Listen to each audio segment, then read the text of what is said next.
লোকসভাৰ কংগ্ৰেছ দলৰ উপসভাপতি গৌৰৱ গগৈ ডাঙৰীয়া, আমাৰ অসমৰ অতি পৰিচিত AICCয়ে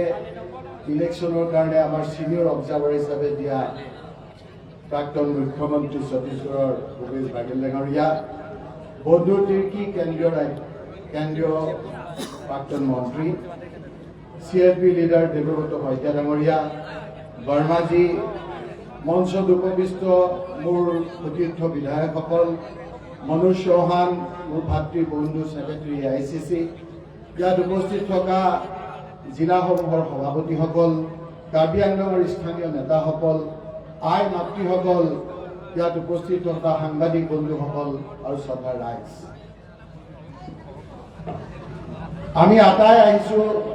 গৌৰৱ গগৈৰ বক্তৃতা শুনিবৰ কাৰণে। আমি আহিছো ভূপেশ বাঘেল ডাঙৰীয়াৰ বক্তৃতা শুনিবৰ কাৰণে। মইতো আপোনালোকৰ তাত আহিয়ে থাকো, বেছি কথা নকওঁ, কিন্তু আজিৰ এই সভাখন এনেকুৱা সভা মাতা নাছিল।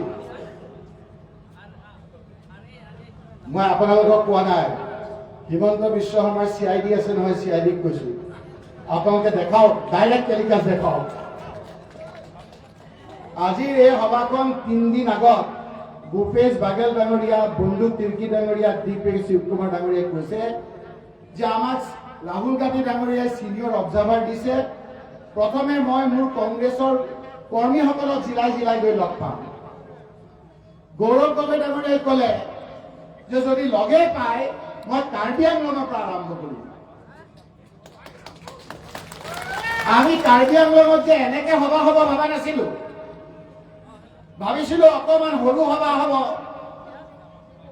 আৰু আজি দেখিছো যে ইমান মহিলা ঘৰৰ পৰা ওলাই আহিছে।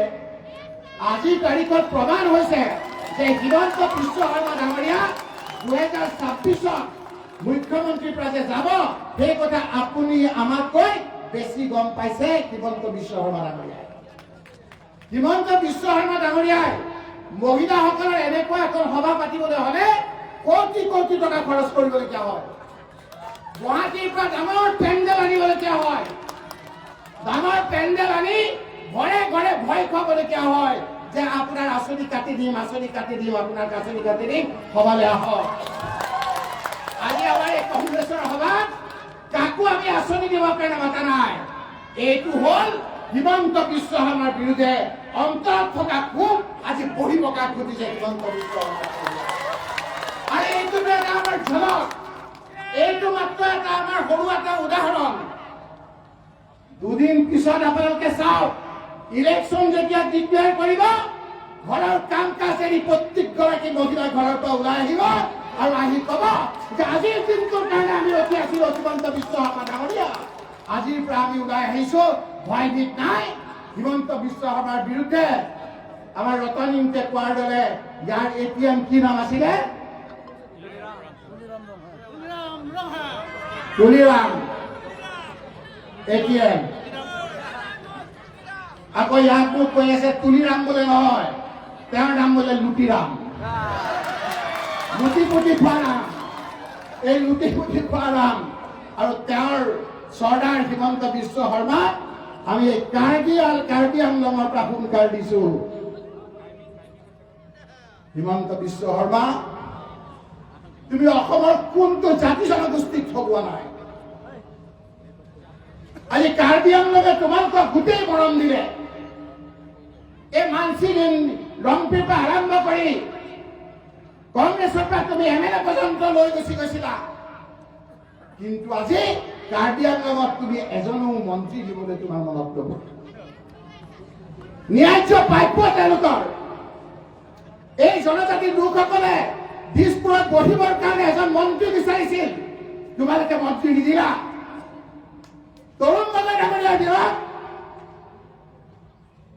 গোবিন্দ লাংথাজা ডিমা হাছাৰ মন্ত্ৰী, কাৰ্বি আংলঙত খৰচিং ইনকি মন্ত্ৰী। সকলো জাতি জনগোষ্ঠীক সমান অধিকাৰ দিছে। আৰু মইতো কওঁ যে এই গৌৰৱ গগৈ পৰিয়ালৰ কাৰ্বি আংলঙৰ প্ৰতি মৰম অলপ বেলেগ। তৰুণ গগৈ ডাঙৰীয়া যেতিয়া কেইদিনমান কাৰণে মন্ত্ৰী নাছিল তেওঁ কেইদিনমানৰ কাৰণে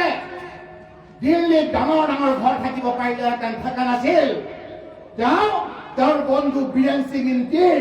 13 তালকাট্ৰা ৰোডত আছিল সেইটোৱে হ'ল বন্ধুত্ব সেইটোৱে হ'ল আত্মীয়তা আৰু যেতিয়া বীৰেন সিং ইন্তি মন্ত্ৰী নাছিল সেই সময়ত বীৰেন সিং ইন্তি অন্য ঘৰত থকা নাছিল তাৰ মৰমৰ বন্ধু তৰুণ গগৈ ডাঙৰীয়াৰ দিল্লী ঘৰত আছিল সেইকাৰণে মই দেখিছো যেতিয়াই গৌৰৱ গগৈ ডাঙৰীয়াক প্ৰদেশ কংগ্ৰেছৰ সভাপতি হিচাপে ৰাহুল গান্ধী ডাঙৰীয়াই দিয়ে সেইদিনৰ এটা অন্য ঠাইৰ লগতে কাৰ্বি আংলং ডিমা হাছাওত মহিলাসকলৰ পৰা আৰম্ভ কৰি সকলোৰে মুখবিলাক উজলি উঠিছে আৰু কৈছে যে এইবাৰ আমি পাইছো প্ৰদেশ কংগ্ৰেছৰ সভাপতি হিমন্ত বিশ্ব শৰ্মা ডাঙৰীয়াক তুমি সাৱধান ঘাট ঠগোৱা নাই তুমি আঁচনিৰ কথা কৈছা আমি আজি পাহৰি গৈছো তৰুণ গগৈ ডাঙৰীয়াৰ দিনৰ আঁচনি কাক আঁচনি দিয়া নাছিল তৰুণ গগৈ ডাঙৰীয়াই এখন LP স্কুলত 4 লাখ টকা এখন হায়াৰ ছেকেণ্ডাৰী স্কুলত 10 লাখ টকা এখন কলেজত 20 লাখ টকা এখন ইউনিভাৰ্চিটিত কোটি কোটি টকা প্ৰত্যেকখন অসমৰ higher secondary Rajiv Gandhi computer literacy প্ৰগ্ৰামৰ যোগেদি কম্পিউটাৰ শিক্ষা এক টাইম কেনৰ ছোৱালীক চাইকেল এই যে আমি চাউল দিছিলো 3 টকাকে আমি চাউল দিছিলো তৰুণ গগৈ ডাঙৰীয়াই 3 টকাকে যেতিয়া চাউল দিছিল তেতিয়া বজাৰত 1 কিলো চাউলৰ দাম 25 টকা আছিল আৰু এই 25 টকাৰ চাউল যেতিয়া আমি 3 টকাত দিছিলো আমি 22 টকা ৰাইজক ফ্ৰী দিছিলো কিন্তু চাউল দি আমি ৰাইজক ভোট খোজা নাছিলো এই 3 টকা চাউল হিমন্ত বিশ্ব শৰ্মাই আজি ফ্ৰী কৰি দিছে মাত্ৰ 3 টকা কমাই কৈছে আমি চাউল দিছো আমাক ভোট দিয় আজি ভোট দিছে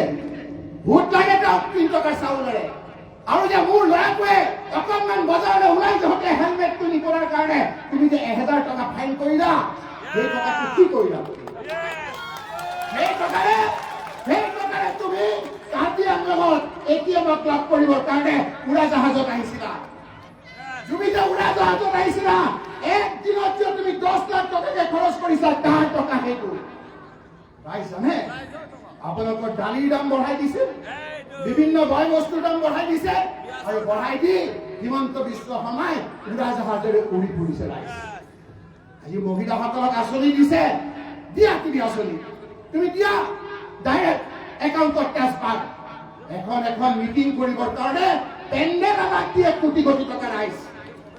এই কোটি কোটি টকা কাৰ পইচা আপোনালোকৰ মূৰৰ ঘাম মাটিত পেলাই যি কৰ দিয়ে সেই কৰৰ পইচা সেই টেক্সৰ পইচাৰে হিমন্ত বিশ্ব শৰ্মা ডাঙৰীয়াই বিদাহিতা কৰি ঘূৰি ফুৰিছে ৰাইজ সেইকাৰণে ৰাইজ এই ভোটটো বহুত জৰুৰী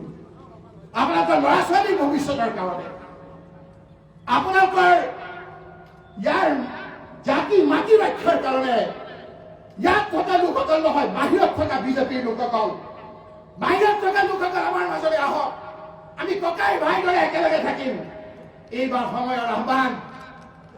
অকল আমি কৰা আহ্বান নহয় জুবিন গাৰ্গক কৈছিল কি কৈছিল যে এইবাৰ বিজেপিক ভোট নিদিব কৈছিল নে নাই আমাৰ কথা নহয় সেই জুবিন গাৰ্গৰ সমাধিস্থলী জুবিন ক্ষেত্ৰত যোৱাত বাধা দিছে জুবিন ক্ষেত্ৰত গৈ মানুহে অকণমান ভাল পায় তেওঁৰ মৰমৰ শিল্পীজনক শ্ৰদ্ধাঞ্জলি দিব হিমন্ত বিশ্ব শৰ্মাই তাতো যোৱাত বাধা সেইকাৰণে ৰাইজ আপোনালোকৰ ওচৰত আকৌ আহিল বহুত কথা পাতিবলগীয়া আছে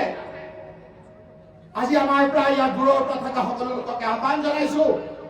যে এইটো মাত্ৰ ভূপেশ বাঘেল গৌৰৱ গগৈ ডাঙৰীয়া তিৰ্কি ডাঙৰীয়া মাত্ৰ এইটো ঝলক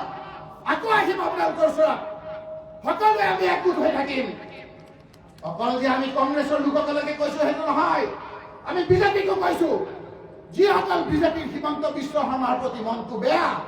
সেই সকলো আমাৰ মাজলৈ আহক আমি সকলোকে লৈছো আজি এটা বাতাবৰণ হৈছে আৰু সেইকাৰণে আজি মহিলাসকল ইয়ালৈ আহিছে যিসকল মহিলা ইয়ালৈ আহিছে আমি বহুতক বহিব দিব পৰা নাই আমি বহুত বয়োজ্যেষ্ঠ লোকসকলক বহিব দিব পৰা নাই কাৰণ আমি ভাবা নাছিলো যে ইমান মানুহ হ'ব হিমন্ত বিশ্ব শৰ্মা ডাঙৰীয়া